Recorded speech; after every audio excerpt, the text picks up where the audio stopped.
নিয়ে যায়, আদর সোহাগ করে। ওই এতিম সন্তানটা দেখবেন গুনগুন করে কিন্তু কান্না করে, যার কান্নার আওয়াজ তারে ছাড়া কেউ শোনে না। কথা কোন ঠিক না বেটি?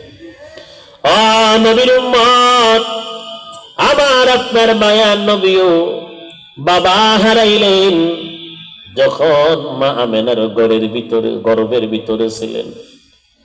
আমার আপনার মায়ার নবী, রহমতের নবী, সরওয়ারে দু আলম, আল্লাহর নবী ডাক দিয়া বলেন, দুনিয়ার পাও ইতিমের মাথার মধ্যে যদি হাত বোলাইয়া দাও, আল্লাহ পাক নফল ইবাদতের সওয়াব দান করে।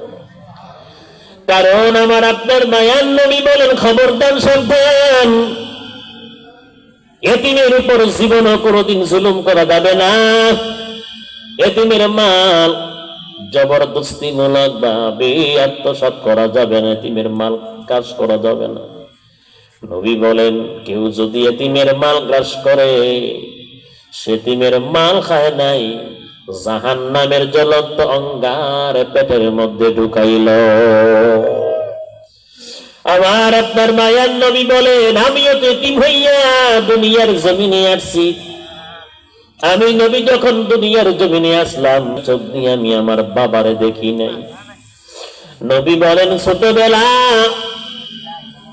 অন্যান্য বাচ্চারা যখন খেলার মাঠে খেলত, সন্ধ্যা যখন ঘনিয়ে আসে, সন্তানদের বাবারা আইসা সন্তানদেরকে খেলার